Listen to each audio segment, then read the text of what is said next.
range of how much this market moved. So we're talking about from top to bottom, it actually went down 5% on the index. That is a big deal. It's a huge move. And I'm not thinking that this is like a terrible index. I mean, this is the Russell 2000. But when you get really big concerns, when the VIX goes up quite a lot, it tends to smash around the smaller caps first. Let's have a look at how big a drop we really got from the Feb 20 to the March 20. As a percentage, this thing dropped off about 43%. So when you play in the small cap game, just remember they bash this market, but when it comes back, the reward is glorious as well. So you've got to really look for that turnaround story. Also look at other pullbacks that have occurred. Take a look at this one. This is 18. It went down 27% and then started recovering. So this is the market where the smaller caps really do get belted around. They get hit much harder than the large caps. It makes sense. They're a little bit more speculative. And we are now back at a key support. I mean, this 212, you know, this has been a level that people have bought off this zone quite a few times. We're at a pivotal area here across many indices. When we take a look at the S&P 500 and NASDAQ soon, you'll see what I'm talking about. The weekly 50s around here, non-farm payrolls, 8:30 a.m. on Friday will probably be the big signal or the big factor. And the monthly actually did end up closing underneath the previous point. And this is still trapped on a monthly. I mean, how annoying. The weekly got through and the monthly could not hold up. It's a very frustrating situation, but you're back here at the support. We look for lightning bolts. We look for double bottom patterns. So any kind of pattern, we need turnaround. And hopefully in the last two videos, we've really talked about trying not to catch the falling knife. You still can't really catch this unless you're an investor. You're really looking specifically at looking for the turnaround story. We don't have it yet, but we will keep covering it. Let's move over to the NASDAQ, the QQQ.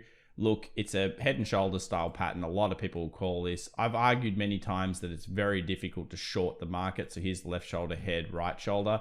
But it is certainly weakness coming through.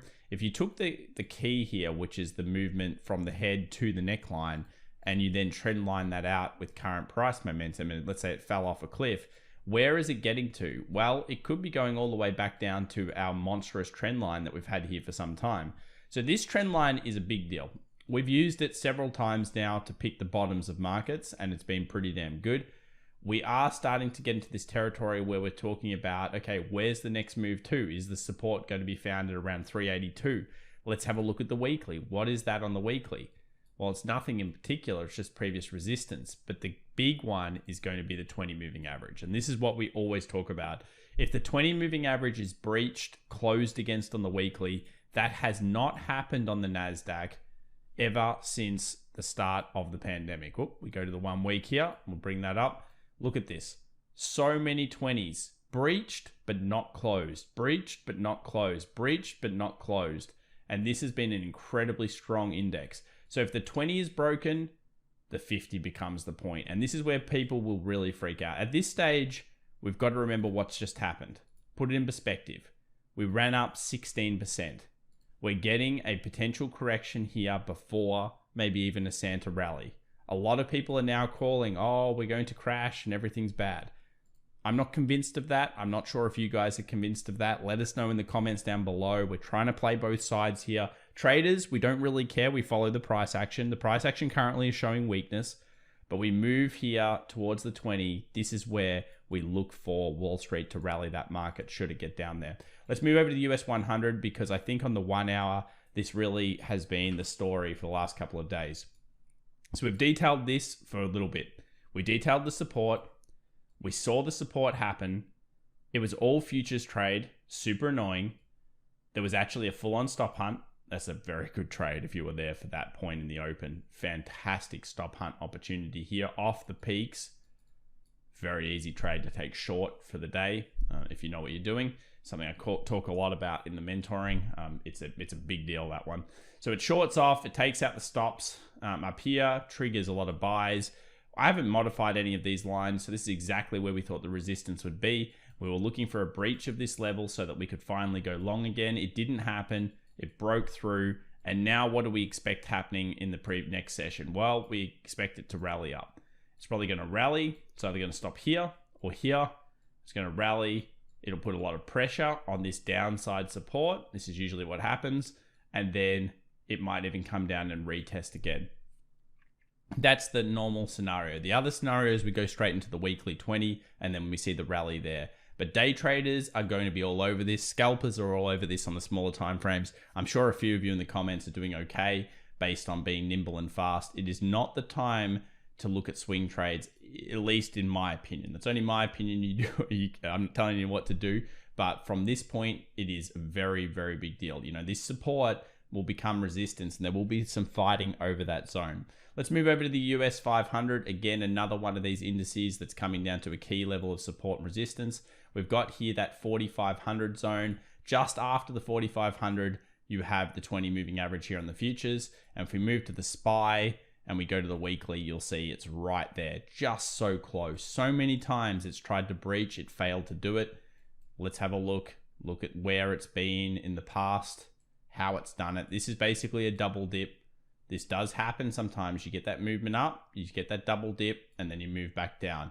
You see that time and time again with markets. Sometimes they're a bit more shallow, so the dip just goes bang and then slaps it straight back up. But if we look over on the left-hand side, this is something that does happen. You've got that dip, movement up, dip, movement up, and then of course the rest was history. It did move up after that point. Don't necessarily be scared. It's all about the 20. If the 20 is breached, we start to look towards the 50. And if the 50 is breached, okay, we can all freak out. At that point, we're talking about the potential to go back down to the 200 moving average. We don't really want that. I don't think most people do. Some bears out there, I'm sure a few of you are like, that's right, overpriced market, baby. We go down to the 200. Look, we'll find out. We'll cover it here on the channel and we'll check it as much as we can. If we're thinking about the previous days of trade, we go into the 4 hour here. You'll notice it does rally, but in general, it smashed through this trend line here of the last two lows. Now, if it rallies, it's got work to do. It's going to have to compete with this trend line. Probably some selling comes off that. And we're looking for lightning bolts now. We're looking for the turnaround story. We don't know exactly where it's going to be. The 20 is a good hypothesis, but we don't know that. And we're going to keep following it every single day. Let's move over to FBTC. Actually, just before that, just remember the fib here for the pullback and the central pivot. The central monthly pivot is right on the weekly 20 moving average, which is also the 50% fib pullback of the whole move. This is where Wall Street does like to pick it up. So I just wanted to mention that quickly. We're looking for the turnaround story really around here because the news, as far as I see it, is nothing new. It's more of the same. And as we get more information about this Omicron thing, it's looking at this stage. If you were going to go out of a 10 ratio, I've heard health experts, not me, they're giving it a 5.1 out of 10. So they're going in the middle. They're not necessarily freaking out. They're not necessarily going, oh, it's great. That's where I'll leave it at. That's someone else's opinion, not mine. They're more medical expert than I am in this aspect.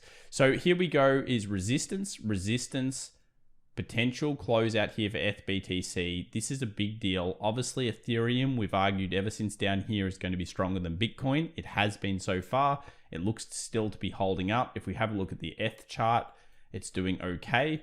Little bit of reversal here though, so be warned that if you're looking at day trading this, you're really looking for a breach up here to create epic FOMO around that 4,800, because that's a resistance, and a sell-off. It's basically like saying, okay, we've got a shooting star here. This is the point of problems, which we know it is. But if you breach that, oh, wow, it could go all the way to 5,000 very, very quickly. So it's some good charting there for Ethereum.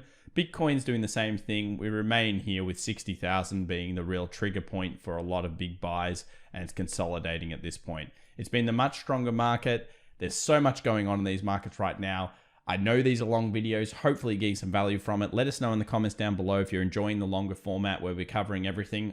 We always change it up depending on how much information is out there at the time. If you enjoyed the video, please subscribe, smash that like button, guys, and we'll see you in the next one. Bye for now.